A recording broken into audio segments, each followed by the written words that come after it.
दोस्तों, मैं स्वास्थ्य मामलों का जानकार नहीं हूं और मुझे मालूम है कि आपको चारों तरफ से कोरोना से संबंधित सूचनाएं और अफवाह दोनों प्राप्त हो रही हैं। उस भंडार में मैं कुछ नया जोड़ने के लिए नहीं आया हूं, लेकिन कुछ ऐसी जरूरी बातें हैं जिस पे हमको बेहद गौर फरमाने की जरूरत है। सबसे पहली बात तो यह है कि सरकार ने जो अपील किया है कि लॉकडाउन को पूरे तरीके से लागू किया जाए। सरकार के इन दिशा निर्देशों का और स्वास्थ्य मामलों के जानकार जो लोग हैं उनके बताए उपायों और सुझावों को लागू करने की जरूरत है। और सरकार से हमारा अपील यह है कि लॉकडाउन का नियम तभी लागू हो पाएगा, लॉकडाउन तभी सफल हो पाएगा जब सरकार इस बात का ख्याल रखे कि लोगों तक उनकी जो जरूरत की चीजें हैं, जो बुनियादी जरूरत की चीजें हैं, वो लगातार पहुंचती रहे। यह सूचना बार बार उनके बीच में प्रसारित किया जाए कि आप चिंता ना करें, आप अपने घरों में बैठें और आपकी जरूरत की चीजें आप तक सरकार द्वारा पहुंचाई जाएगी और उसको पहुंचाने की व्यवस्था की जाएगी। दूसरी जो सबसे जरूरी बात है कि यह पूरी की पूरी लड़ाई जो स्वास्थ्य कर्मी हैं, जो स्वास्थ्य सेवा से जुड़े हुए लोग हैं, उनके सहयोग और उनके हिम्मत से ही संभव है। और वो तमाम लोग 18-18 घंटा काम करके इस जिम्मेवारी को निभा रहे हैं। लेकिन यह खबर आ रही है कि कई जगह उनके पास जरूरी उपकरण भी नहीं है, उनके पास सुरक्षा के उपकरणों की भारी कमी है। सरकार से यह आग्रह है कि जरूरत के जो सुरक्षा उपकरण हैं उनको वो उपलब्ध कराए। और कई जगह पे यह दुखद घटना देखने को मिली है कि जो लोग स्वास्थ्य सेवाओं से जुड़े हुए हैं और आपातकालीन सेवाओं से जुड़े हुए लोग हैं, उनके साथ मोहल्लों में, कॉलोनियों में और कई मकान मालिकों के द्वारा बुरा बर्ताव किया गया। मैं समझता हूं कि ऐसे वक्त में हमको प्यार देना चाहिए, सम्मान देना चाहिए। जो देश को बचाने की कोशिश कर रहे हैं उन तमाम स्वास्थ्य कर्मियों को, डॉक्टरों को और आपातकाल की सेवा में लगे हुए लोगों को सलाम करना चाहिए। और तीसरी बात कि व्हाट्सएप यूनिवर्सिटी बहुत पहले से ही वर्क फ्रॉम होम कर रही है और तमाम तरह की गलत सूचनाएं, टोना टोटके, अफवाह ये लोगों तक पहुंचाया जा रहा है। इसीलिए आज जब विपरीत परिस्थिति में हमको और आपको वर्क फ्रॉम होम करना पड़ रहा है, हम इस बात को एक नियम बना लें कि कम से कम दिन में एक बार हम इस बात को चेक करेंगे कि हमारे घर के बच्चे और बुजुर्ग के पास कोई ऐसी सूचना तो नहीं पहुंच रही है, कोई ऐसा उपाय तो उनको नहीं बताया जा रहा है जिससे कोरोना से लड़ने के नाम पर वो किसी और बीमारी के शिकार हो जाएं। जब कोरोना से हम लड़ रहे हैं, इसका यह मतलब नहीं है कि और सारी बीमारियां हमको नहीं हो सकती है। और अगर कोई बीमारी हम तमाम लोगों को होता है, इससे स्वास्थ्य सेवा के ऊपर भार बढ़ेगा। इसीलिए वैज्ञानिकता को अपनाकर, साइंटिफिक टेम्पर को अपनाकर और अपने घर में उसको लागू करा करके कोरोना महामारी से लड़ने में हम अपनी एक महती भूमिका निभा सकते हैं। आज जब हम समाज को देखते हैं तो हम पाते हैं कि अलग अलग तबके के लोगों को, चाहे वो टाई लगाकर ऑफिस में काम करने वाले लोग हों या रेडी पटरी पर दुकान लगाने वाले लोग हों, चाहे वो संगठित क्षेत्र के मजदूर हों या असंगठित क्षेत्र के मजदूर हों, जिनके पास काम है उनका काम जाने की चिंता है और जिनके पास काम नहीं है वो बेरोजगारी की चिंता से, उसके तनाव से ग्रसित है। ऐसी परिस्थिति में बतौर व्यक्ति, बतौर सामाजिक प्राणी हमारी यह जिम्मेवारी बनती है कि हम लगातार अपने जानने वाले लोगों से बात करते रहें, क्योंकि सामूहिक तनाव एक विकराल रूप इस देश में धारण करता जा रहा है। और फोन से बात करने से, मोबाइल से बात करने से कोरोना नहीं होता है। हम यह अंदाजा न लगाएं कि अगर हमारा दोस्त इंस्टाग्राम पे हंसता हुआ फोटो डाल रहा है तो उसके जीवन में कोई समस्या नहीं है। खास करके उन लोगों से हम लगातार बात करें जो तनावग्रस्त हैं विभिन्न कारणों से,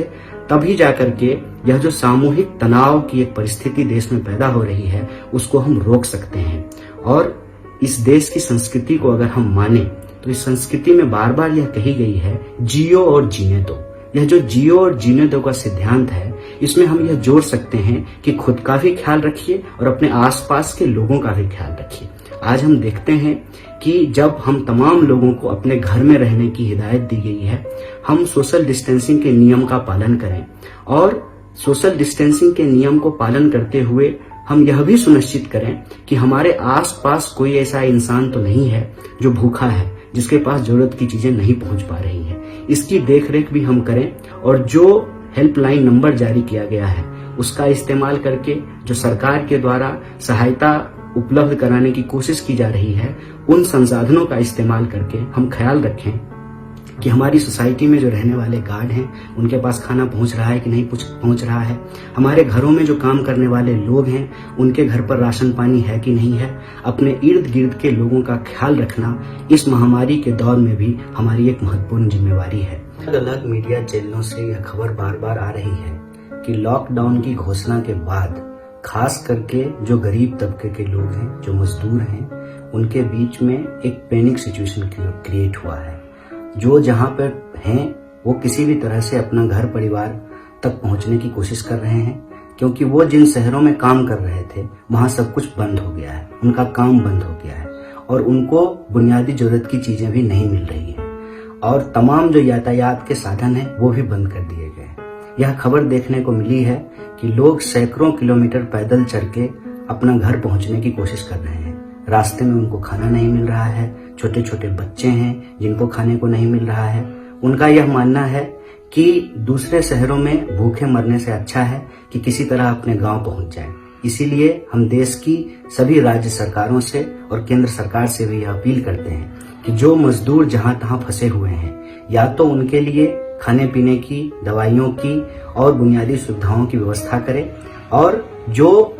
अलग अलग राज्य सरकारें हैं वह यह सुनिश्चित करे या तो वो अपने नागरिकों को अपने राज्य तक लाने की विशेष व्यवस्था करे, या उनके नागरिक जहां फंसे हुए हैं वहीं उनको सुरक्षा और बुनियादी सुविधाएं मुहैया कराया जाए। इस पूरी की पूरी लड़ाई में कोई भी इंसान, चाहे वह किसी भी तबके का हो, चाहे वो अमीर हो या गरीब हो, हमें किसी भी तरीके का कोई भेदभाव नहीं करना चाहिए और तमाम लोगों के जान माल की सुरक्षा, हर इंसान की जो बुनियादी जरूरत है उसको बराबर ध्यान में रखना चाहिए। तभी हम इस महामारी से अपनी लड़ाई को बेहतर तरीके से जीत पाएंगे। और सबसे आखिरी बात जो मैं सरकार से अपील करना चाहता हूँ, तमाम तरह की आलोचना अपनी जगह पे है। महामारी को रोकने से पहले सरकार को क्या करना चाहिए था और सरकार ने क्या नहीं किया, इस पर चर्चा बाद में होती रहेगी, इस पे सवाल उठाए जाते रहेंगे। लेकिन आज जब पूरा देश कोरोना महामारी से लड़ रहा है तो हम सरकार से यह आग्रह करते हैं कि घर पर रहने के दिशा निर्देशों का पालन करते हुए,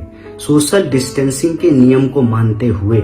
अगर सरकार को यह जरूरत महसूस होती है कि स्वास्थ्य के सेवाओं में, स्वास्थ्य के मामलों के जानकार ही अपनी भूमिका निभा सकते हैं, लेकिन उसके अलावे जहां जहां वॉलंटियर की जरूरत है, जरूरी चीजों को एक दूसरे के बीच में पहुंचाने के लिए, सही सूचना लोगों तक पहुंचाने के लिए, किसी भी तरह के काम में अगर यूथ वॉलंटियर की जरूरत है, हम अपनी तरफ से सरकार से यह अपील करते हैं कि सामाजिक संगठनों और जन संगठनों के जो कार्यकर्ता हैं, जो युवा कार्यकर्ता हैं, उनसे सहयोग लेकर के यह जिम्मेवारी निभाई जा सकती है। और हम युवाओं से भी यह विशेष अपील करना चाहते हैं कि आप घर पर रहने की हिदायत को मानते हुए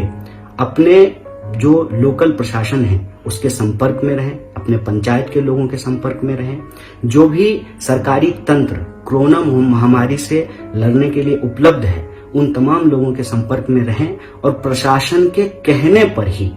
अब वॉलंटियर के रूप में अपनी भूमिका निभाने के लिए हमेशा तैयार रहें, तत्पर रहें। और याद रखें, जब तक प्रशासन ना कहे तब तक अपने घर पर बने रहना और अपने आसपास के लोगों का ख्याल करना, फोन के द्वारा अपने परिचितों और जानकारों